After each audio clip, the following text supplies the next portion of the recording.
નમસ્કાર, આપ જોઈ રહ્યા છો ટીવી 13 ગુજરાતી। આપની સાથે હું છું લવલીન। બુલેટિનની શરૂઆત મહત્વના સમાચારોની સાથે કરીશું। સુરતથી મહત્વપૂર્ણ સમાચાર સામે આવ્યા છે, જ્યાં સુરત ભાજપના પૂર્વ મંત્રી નાનુ વાણાણીના પત્રથી ખળબળાહટ મચ્યો છે। નાનુ વાણાણીએ પત્ર લખી અને ભાજપ સામે આક્રોશ ઠાલવ્યો છે।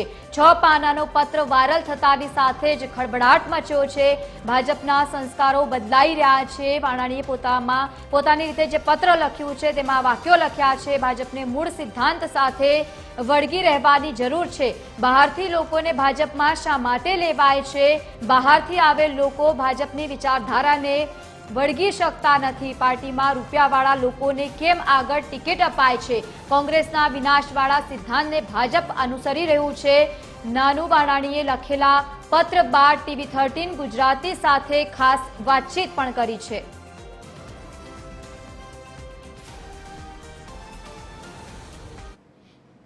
ભાજપના પૂર્વ મંત્રી નાનુભાઈ વાનાણી દ્વારા એક પત્ર લખવામાં આવ્યો છે। આ પત્રમાં જણાવવામાં આવ્યું છે કે એક નેતા કેવો છે, પાર્ટીમાં કેવું કામ કરવું જોઈએ, તેના લક્ષીને આખો પત્ર લખ્યો છે। આપણે એમની પાસે જાણશું સાહેબ જે પ્રકારે પત્ર લખવામાં આવ્યું છે, ખાસ કરીને આ પત્ર લખવા પાછળનો મુખ્ય હેતુ શું છે? ગુજરાતમાં ભારતીય જનતા પાર્ટીનું પોલિટિકલ કલ્ચર જે રીતે અત્યારે કરવટ બદલી રહ્યું છે, એમાં આપણને યુપી, બિહાર, મહારાષ્ટ્ર એવા રાજ્યો કે જ્યાં મની અને મસલ પાવરનો પ્રભાવ છે, એવા પોલિટિકલ કલ્ચરના આપણને દર્શન થઈ રહ્યા છે। સ્વાભાવિક વાત છે કે હું પણ ભારતીય જનતા પાર્ટીનો એક સમર્પિત કાર્યકર્તા છું। જો કે આમ તો સક્રિય કાર્યવાહીમાંથી હું નિવૃત્ત છું, પરંતુ મારું લોહી જે છે એ તો હજી ભારતીય જનતા પાર્ટીનું જ છે અને રહેશે। ત્યારે પરિવર્તિત થતા સાંસ્કૃતિક કલ્ચરને કારણે ભારતીય જનતા પાર્ટીની અને રાજ્યની બંનેની ચિંતા મેં મારા પત્રના માધ્યમ દ્વારા વ્યક્ત કરી છે।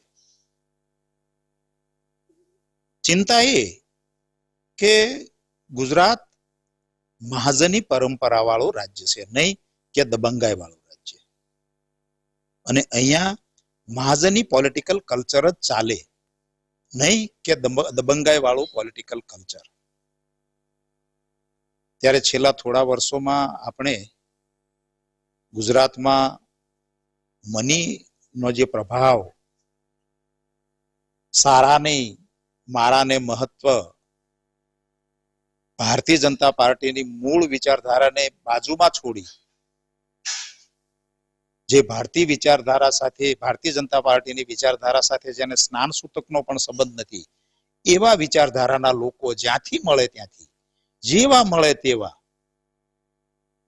જે કાંઈ ખર્ચ કરવો પડે એ ખર્ચ કરીને જ્યારે તમે ભારતીય જનતા પાર્ટીમાં સામેલ કરો છો, ત્યારે સ્વાભાવિક વાત છે કે ભારતીય જનતા પાર્ટીનું મૂળ સત્વ આમાં આપણે ગુમાવી રહ્યા છીએ। અને એની ચિંતા મેં મારા પત્રના માધ્યમ દ્વારા વ્યક્ત કરી છે। સાહેબ એવું કહી શકાય કે જે પ્રકારે અત્યારનો માહોલ છે, અત્યારે જે નેતાઓ કામ કરી રહ્યા છે, તેને ક્યાંય ને ક્યાંય તેમની રૂઢિ બદલવાની જરૂર છે કે અત્યારે એમ કેમ પ્રકારે ભારતીય જનતા પાર્ટીના મૂળ કલ્ચરને વળગી રહેવાની જરૂર છે, મૂળ વિચારધારાને વળગી રહેવાની જરૂર છે। અને એ વિચારધારાના કારણે જ ગુજરાતની જનતા ભારતીય જનતા પાર્ટીનો સ્વીકાર કરે છે। બાકી તો કોંગ્રેસની વિચારધારા, દબંગાઈ વાળી વિચારધારા, પૈસાના પ્રભાવ વાળી વિચારધારા, પ્રજાને છોડી અને સત્તાને કેન્દ્રમાં રાખવા વાળી વિચારધારા કોંગ્રેસની હતી જ। તો પ્રજાને શું મળ્યું ભારતીય જનતા પાર્ટીને લાવવા? જો કોંગ્રેસની જ વિચારધારાનો અમલ કરવાનો હોય ભારતીય જનતા પાર્ટીમાં, તો પ્રજાને શું પ્રાપ્ત હોય? પ્રજા કાલે એવો વિચાર કરવા મળશે, તો અમારે આ લાવો કે આ લાવો, અમને શું ફરક પડે? પરિવર્તન માટે તો ગુજરાતની જનતાએ 1995 પરિવર્તન કર્યું હતું, અને એ જ તમારે કલ્ચર લાવવું હોય તો 30 વર્ષના આ સફરમાં ગુજરાતની જનતાએ પ્રાપ્ત શું કર્યું? એ સવાલ છે। એક ખાસ તમે પત્રમાં ટાંકીને લખ્યું છે કે રેસ્ટરૂમ કે સર્કિટ હાઉસમાં નેતાઓને આરામ ફરમાવવાની જગ્યાએ પ્રજાની વચ્ચે રહેવું જોઈએ। એ મૂળભૂત ભારતીય જનતા પાર્ટીનું કલ્ચર છે। એ કલ્ચર ભૂલાઈ ગયું છે। મેં યાદ દેવરાયું છે, એ કઈ નવી વસ્તુ નથી. ભારતીય જનતા પાર્ટીનો કાર્યકર્તા ફિલ્ડમાં રહેતો હતો, પ્રજાની વચ્ચે રહેતો હતો. નહીં કે સર્કિટ હાઉસમાં ટેલિફોન ઉપર કે મોબાઈલ ઉપર રાજનીતિ કરવી કે સોશિયલ મીડિયા પર રાજનીતિ કરવી. આ ભારતીય જનતા પાર્ટીનું કલ્ચર નથી. આ કલ્ચર થઈ ગયું છે.